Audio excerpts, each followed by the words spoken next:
Hi everyone, this is Elias Martin from CollectingJapanesePrints.com. Welcome to another installment of Woodblock Wednesday, where every Wednesday we get together and discuss Japanese prints, paintings, history, and culture. Today I've decided to go with a print that is a little older. We've been discussing recently Shinhanga and Sosakuhanga designs, and I thought I'd pick out an ukiyo-e print. It's a late period ukiyo-e print, also known as a Meiji period print, and by probably the most important artist of that period, and that is Yoshitoshi. So without further ado, let's go to the table and have a look. So I have the print out here for you.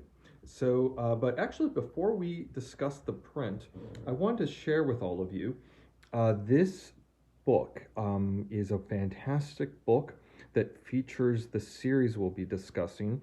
It's a book that basically illustrates all of the prints from this series by Yoshitoshi. And Yoshitoshi was a Meiji period artist. He started working in late Edo, but really it was the Meiji period that where his work really took off, and he did quite a few series. His most famous series is his 100 Aspects of the Moon, and yeah, certainly that's probably one of his crowning achievements. But this series was also completed right near his death. And you know, it's a fantastic series that depicts basically bijinga, or beautiful women, and you know, so again, this is the cover, and I'll show you quickly.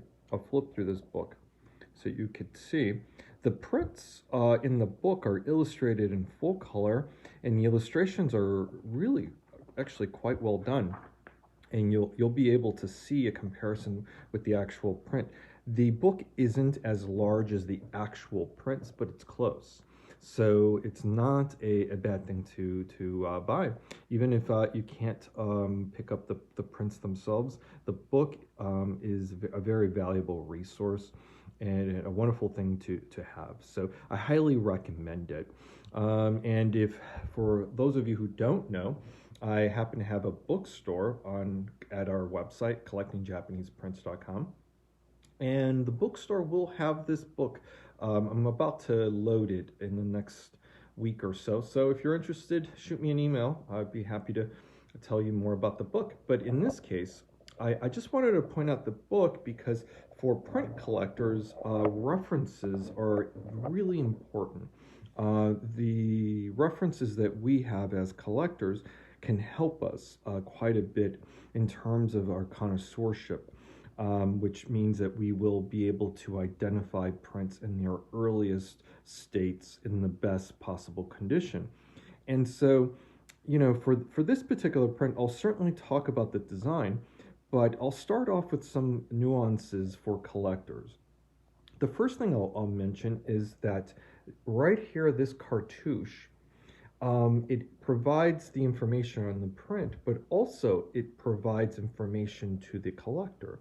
When you have three colors here, we have a purple, a yellow, and a blue in this case. This indicates that this impression is part of the first state. I don't want to call it addition because addition refers to a number, and these prints were not numbered. But this particular impression is part of the earliest printings from the woodblock, the first grouping off the blocks, and so the printing is extraordinarily fine. You know, and I could zoom in. Indicative of first state printings is obviously the three colors, but also the careful printing of the hair all around the face. You could see, I'm going to zoom in and you'll be able to see how fine these little hairs are around the woman's forehead, and then you could see the wonderful lines that create her eyelashes. Her eyes are closed, and you could see her eyelashes. That detail is so fine. You don't see those details and that fine printing on the later states. The other thing I should point out that is great with this impression is there's embossing here, or blind printing on the kimono. I'll move my hand so you could kind of see it out of the way, and maybe I could use my thumb to just kind of highlight that area. See, all the way around there, you see that printing. That's actually not printed with color. It's printed with just the embossing of the wood design into the paper, which is something quite fine and something you see on the earliest impressions. The other thing I'll point out is how fine the cartouche is. Here in the yellow cartouche, look at how fine those characters are. On the later editions, or not editions, later states, you will see quite a bit of the block wear, so the lines are not as fine, and they've started to, they'll break down, and you'll see gaps along the cartouche, the square cartouche, as well as some of the writing. And on this impression, you don't see that, which, again, all supports the earliest printing. The other thing I'll point out here, which is quite fine, is just the way that the kimono is printed with this beautiful pink and red, and then you get this wonderful blue with the wood grain. That wood grain, again, is not something you would see on later printings. Wood grain is indicative of early printings because the wood grain that is on the blocks that's used to impress that beautiful design can only support so many printings, and they're really part of the earliest printings. And once that wood grain is gone because of the wood really absorbs the pigment, you won't be able to see the wood grain effect. But on this printing you do, and I just want to highlight all these wonderful things.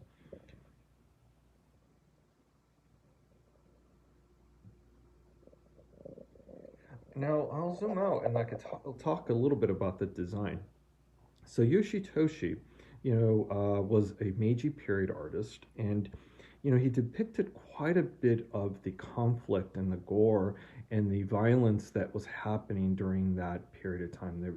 It was a time of a lot of upheaval, and I'll spare you the particular details, but the point is that Yoshitoshi really reflected on his time and produced work that reflected his own psychological experience of the turbulence that he saw. But as he matured, his artwork also sort of withheld a lot of that graphic quality, and his late period work is much more elegant, much more contemplative, and more suggestive, whereas his earlier work was a bit more graphic and also really graphic, actually. In some cases he was very detailed in his descriptions of battles and warriors fighting, and then his publisher even developed a really interesting way of printing blood that really conveyed the gore of the scene, which mimicked blood quite well. But in this series, which is quite late in his career, he's more playful, he's more relaxed, and he's more about creating something that's more subtle and elegant, but still powerful for Yoshitoshi. And so in this design, what we see here is a geisha, or a woman who entertains for a living. And a lot of people think that geishas were prostitutes, and I just want to clear this up. There was a Yoshiwara, or pleasure district, in Edo period. It was still there in the Meiji period, but this particular woman was not part of that. She was a geisha or a gecko. That was another term for them. And they were primarily entertainers. They were skilled entertainers that could play instruments, that could recite poetry, that were also skilled in the art of conversation. And so they were hostesses, and they made their host feel welcome and entertained. And in this design, we see a geisha or a gecko in her finest attire. But the title that Yoshitoshi gives this print is um, the appearance of a Kyoto geisha, but it's also nicknamed relaxed. And the point is that this design is of a woman who's so refined and is always so well put together. You could see her kimono is so beautiful, her hair is perfect, but the composition here, you see her arm, her wrist is kind of in an awkward position. Here, her kimono sleeves are all rolled up here. And then here we have some origami, and they were very trained at doing things like party games and making origami. And here the origami isn't done all that well. There's this paper that's covering a book that's sort of tossed. So there's a very relaxed, very it's a very informal view of a geisha or a gecko, and it's something you would not normally associate with a geisha. You would associate formality and kind of almost like regality with the way that they wore their clothes and the way that they even carried themselves. But in this case, the clothes are there, her hair is there, everything is perfect, but she's in a much more relaxed sort of situation, slightly awkward, but in a fun way. And I think in this design, it's so beautiful, but it's also so humanizing. The design that Yoshitoshi creates is one that I'm not saying he's poking fun of her, but he's definitely giving us a different look, a much more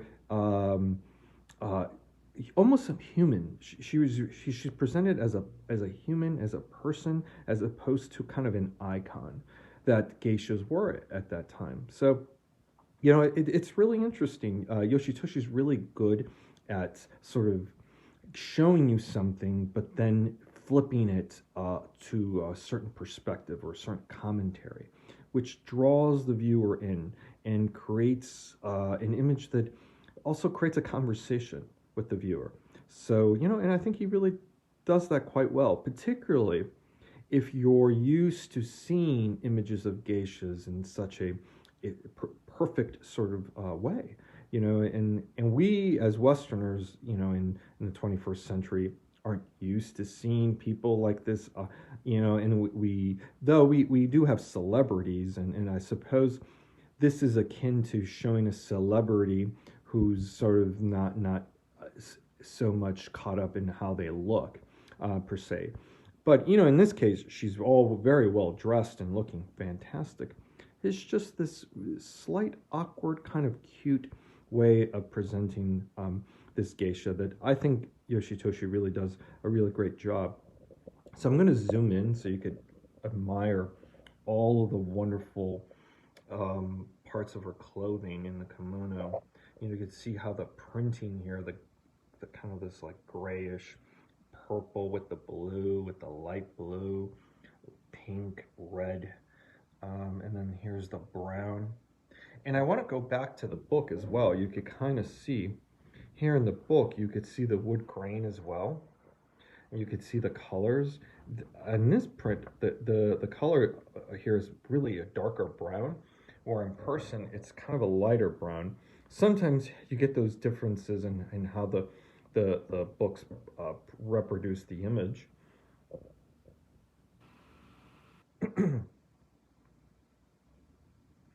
But nonetheless, I think the book is a really good example of what the print looks like in person. You could even look at her mouth there. She has her tongue out. It's almost in a kind of a humorous sort of way. She looks like she's kind of sleeping there.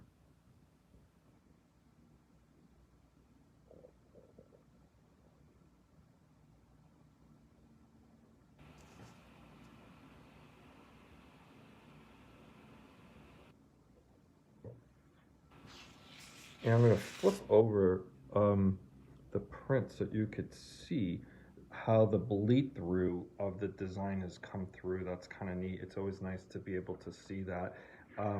What I point out to collectors is that often we see Edo or even Meiji period prints that are backed. The backing occurs when these prints were added into albums, and then the albums, of course, the supporting album backing was married to the print, and when they were removed from this album, they just tore the pages out from the album, and so the print retains its backing. Prints were also backed to mount on scrolls. They were backed even in late Edo period to Meiji period times to make repairs in prints. So it's always, you always want to be cautious when a print is backed, because you want to make sure that the backing is original because of maybe an album, as opposed to hiding a repair that might be like maybe a void, some insect damage or a tear, or a weak spot in the paper. And so backings are often used for those kind of things as well. But anyway, I thought today would be a wonderful opportunity to show this Meiji period print. It's well over 100 years old. And, you know, and it's a print that is currently up on my website. It's part of my new updates on collectingjapaneseprints.com. So there's also some information on the print. So if you're interested, you could have a look. And one last look at the book, so you could kind of see maybe the differences. My camera is making this blue with the light in here really bright, and it's actually not that color, as you could tell in person. And this is one of those things about having books. The books can show you wonderful details, but the colors can be slightly misleading. So it's always good to be able to check against images that are found online, particularly in museums. That's what I often do to give you a better sense of what the print should look like in person. So I'll zoom in one last time.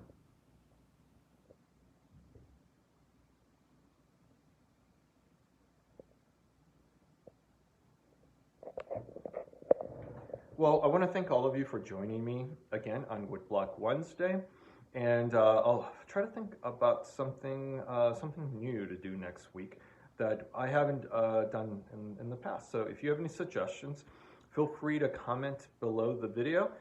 You know, make some suggestions on maybe some artists you want to discuss or a period in Japanese print history. I'm happy to take all your suggestions into account, and I'll plan for future Woodblock Wednesdays accordingly. So thanks again for joining me, and you know, if you didn't catch all the video, I encourage you to start the video once again and have a look at this wonderful Yoshitoshi print we discussed. So I'll see you next week. Thanks again for joining me. Bye.